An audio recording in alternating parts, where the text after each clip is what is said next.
go-around might be quite reasonable for Terran, but from this point on, it should get a little better for Polt. Our next map is going to be played on Habitation Station. Well, nothing wrong with that, I'd say. Nope. ZvT, I mean, this is, I feel like from what I've seen of the ZvTs here, it's pretty equal. It's got its ups and downs. Like the gold base, obviously, more often than not, Zergs are the ones to take that first, and they enjoy that quite a bit. But then the space between the two mains means that drops are especially empowered. And then also, excuse me, it's fairly confined around the bases, so it's pretty good as well for defenses on either side. I feel like it's just a good map for ZvT. Do you think that Polt is the type of Terran that would lift up his command center and go to the gold team? No way. No? I've seen a lot of good Terrans do it lately. I would bet you 20 bucks on the spot right now that he won't do it. Yeah, I mean, what are the odds? 10 to 1? I would give you 5 to 1. I like 10 to 1. Do you like 10 to 1? Do you? Good for you. All right, let's not do it. Either way, game number 4 is coming up. Jaedong versus Polt. Habitation Station is going to be our next map. You are watching. I'll take it. 10 to 1. I just said let's not do it. You don't want to do it? No, I backed off already. Oh, damn. If you would have said yes before, then I would have taken it. I should have. Yeah, I know. I'm rusty from taking money from you. I got to get back into that. See, no way he does it, see. That's just not Polt, man. Polt has faith in himself. He likes his 1 to 2 to 3 maybe builds.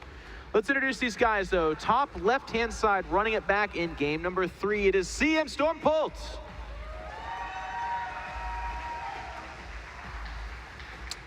And his opponent reaching for the cheddar, but not finding success. It is Evil Genius's Jaedong. A build that is pretty popular on this map, and that's something we haven't seen from Jaedong just yet, is that 1-1 roach timing. So far, Jaedong has just shown us what we all know and love him for, you know, his excellent Mula Link Bane control whenever he can do it, even though the last game was a little different, but the first 2 games it was definitely just all that. I wonder if Jaedong is going to bust out that 1-1 roach timing once. It seems like Polt's cookie cutter, or like his bread and butter build, is pretty good against that stuff, but I've even seen Polt die against it because it's just such a hard build. Even if Terran scouts it, it's still really hard to deal with it. Yeah. I feel like this should be a game that they both return to normalcy, to your point. Jaedong, that's where he won his games. I mean, he did a slight, not even a slight, a pretty big difference in the sense that in that second game, obviously, it was that Baneling bust that was kind of the main thrust of his army, whereas on the big map, it was much more of a macro challenge. But for Polt, he's shown the same thing. He showed diversity in Ultrazine. But that was a map-specific thing, I feel. Getting CC first there is a pretty big, normal thing to occur. To follow it up with 2-factory Blue Flame, though, and that was not reactive to anything he saw. I didn't see Zerglings and was like, oh, I need a second factory. That's showing that Polt is willing to do some differences. So all of a sudden, that 10 to 1 betting I did with you becomes a little bit more questionable with this new Polt showing differences every once in a while. This is not a fantastic Reaper map, but it seems like Polt is still going to open up with a Reaper over here. Yeah. I don't think it's going to be the 3 Reaper opening. I'd be really surprised if he does it on Habitation, even though you don't make 3 Reapers to hop into the main base and then like go on a crazy killing spree or something like that. But it just doesn't really seem like the best map for it, but we'll see. Jaedong on the other hand is showing us the exact same thing as in game 1 and on game 2, like Way Station and merry-go-round. He gets relatively quick gas because he doesn't want to be bothered by those Reapers too much. Yeah, it seems that, like I said, both these players are kind of returning to their usual tango. To your point, Reaper's not being fantastic on this map. I have to agree. I think it's more just that he's doing that to get that map control again. He loves having the Viking first thing off the starport, the 6 to 8 Hellions and the 2 to 3 Reapers. Again, just kind of challenging a third base, taking care of any sloppiness. If Jaedong wants to accidentally bleed forward a Queen or try to change up his strategy, which he's shown to do in all the matchups, that style will let you know about it at its earliest points in time, and it's very strong that way. Oh, with these 6 Zerglings, Polt has to be a little bit careful. There's Reaper getting scarily close to one of these corners over here. Extractor, Jaedong mines exactly 100 gas. Polt sees it as well, so he's like, all right, you start your gas at 420, that means that it's going to be done, or it's going to be ready at the 6-minute mark precisely. So Polt doesn't have to worry about too much. He's not going to get surprised by anything. Not yet, these players with their micro, they're like BMX riders. You're like yelping and shrieking as they run through these hoops of micro. It is a third Reaper behind that. You know, I agreed with everything you said. Even that second barracks tucked away behind the mineral line. So with the way Polt does things, we can probably rest assured that that is exactly what it looks like it is. It's going to be that aggressive double medevac drop. Jaedong did not scout that out last time. He did not see anything that let him know about that. It was just kind of he naturally was able to absorb it. But on this medium-sized map, that drop's going to happen even faster, so that could be a problem for Jaedong going forward. Yeah, if Polt once again is going to research Stim that quickly, that could definitely be a problem. Above all, it could also be a little harder for Jaedong to get his third hatchery up and running as quickly as he got on merry-go-round, where he was very easy, or was able to easily expand away from Polt. And on this map, you know, it's a little harder to get that drone down when there's Reaper are there. But Polt knows, you know, he saw that gas go down. He saw the spawning pool starting to wiggle. At 6-minute mark, speed is ready, as we can see in the production time, or 6:04 it is. And he's going to go home with his Reapers. Yeah, so Overlord got a lot of intel, did a little bit of a perusal of the Terran base, sees the starport at this stage, so he knows. He knows at least that I mean, he might be piecing it together and saying this is that same build, actually, because he knows a Viking comes off of this, but he's also seen pretty fast medevac, and then those medevacs not used necessarily to aid in clearing creep, but rather to immediately challenge the main.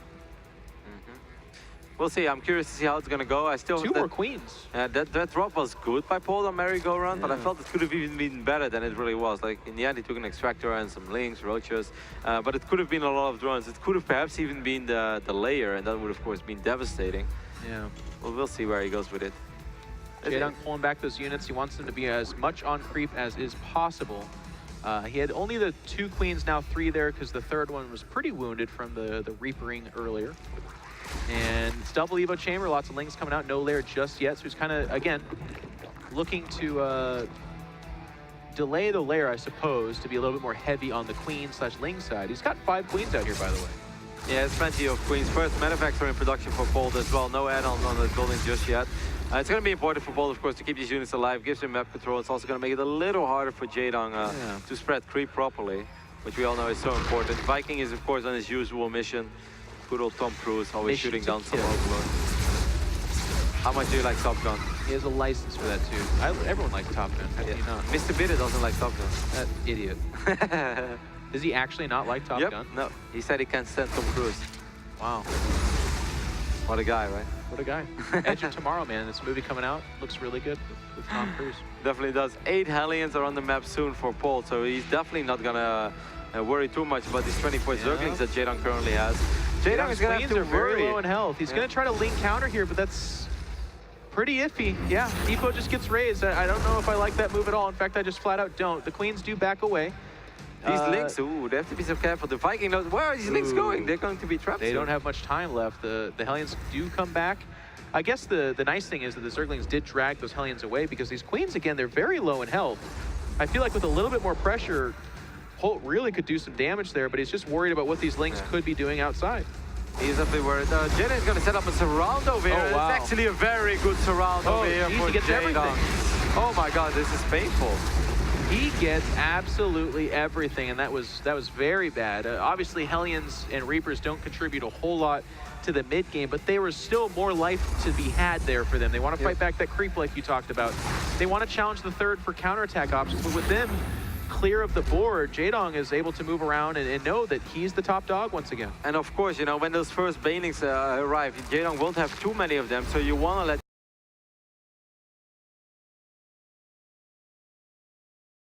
this is the only thing that he sees, and it's going to be so hard for him to avoid those banelings. Even without baneling speed, you know, as long as it's on creep, it's going to be really hard for Polt not taking a lot of damage from these banelings. There's the scan. He is going to try to do something to the creep tumors, but he needs the hot pickup here in a second. He does pick off most of the banelings.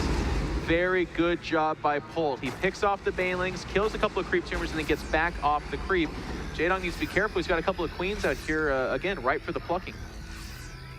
33 armies play against 35. One of those queens extremely low in HP. There is not enough energy for transfuse. The queen lives. Oh my god. Jaedong saves his queen. Yeah. He's a British gentleman at heart. God will save the queen. Look at this selfish queen over here. The queen is like, I could help you, but I'm just going to drop a couple of creep tumors instead. You don't know me. You don't know my friends, she says. You don't know Fire does finish. 4th hatch inside the main as well for Jaedong. I like that a lot. Macro hatches, I'm a big fan of it. No 3rd yet for Polt. The CC is finishing up inside the main, turning into an orbital. And we do have Widow Mines coming out as well. 2 at a time, by the way. That's worth noting. This is something different. In the past, it's been pretty early Thors, a couple of Widow Mines, surely, but this time around, it seems Polt's going to emphasize a lot more on them. Yeah, it's very funny because more and more Terrans start complaining about the Widow Mines. You know, once upon a time there were those amazing, or this amazing unit that blew up everything, and now more and more Terrans are fading away from it. Like, oh, Widow Mines suck. They got bored of it. Yep, I'll start making Hellbats, I'll start making Tors, just like basically anything but the Widow Mines. Yeah. Then again, that also makes it a lot easier for Zerg to go for those crazy engagements, because you don't have to worry about one Widow Mine shooting 20 Banelings down. No, you don't. But it's nice still seeing it because they didn't become terrible or anything like that. Oh, the medevac does get focused, but it will be able to jet away. And with the meterless count at the low point that it's at right now, it's not in danger of getting chased down. Meanwhile, we have a little bit of a Queen, a Regicide going on here, as well as Creep being fought back. Widow Mine's getting planted. And this is Polt Starcraft 2, just looking to just be everywhere at once and uses multitasking to great effect. A couple of Widow Mines detonating, but they're just going on a few single Zerglings. Jaedong doing a really good job in forcing those mines to shoot. I think they rather not shoot at. Again, only losing a few mines. Now he's going to be able to force Polt again to pick up those units. Jaedong is playing very well. This time, though, Jaedong can chase it, and in this movement, you can see Polt is zipping up into the main, but there's already units there to greet them as well. Jaedong he's firing on all cylinders. He gets both medevacs down here inside the main. There's no space to land. Polt has a pretty big swing around. He loses a lot there. Polt has lost way more resources so far than Jaedong, or maybe not way more, but in this phase in the game it's quite a bit, as Polt hasn't been like extremely rich either. I really feel that Polt could have sent these two medevacs a lot quicker. You know, the moment that he's setting up Widow Mines over here, that's kind of when I'm expecting Polt to do that. These medevacs getting intercepted as well. Jaedong is just everywhere at once. And here he comes. He sends his weakness again. The Widow Mine's trying to get planted. Baneling's looking for connections. Great splitting for Polt. Widow Mine's getting targeted down immediately, but there's just so much more. Jaedong coming in. A stream of Zerg is filing in. Jaedong, where do these units come from, says Polt. All the medevacs are gone. This third is dead, and that's a 3-1 score for Jaedong. Jaedong absolutely dominating this series so far. Other than that failed all in, he seems to just be all over this place. Look at him. He's angry. I hate that you do one-ish build. That's an intimidating Jaedong face. I wouldn't want to go. He's known for it. That's actually a bit of a legend as well. There used to be... Because he has no emotions, no feelings. No, he has a lot of emotion. In fact, but like, what's the story behind that face? It's like stone cold kill.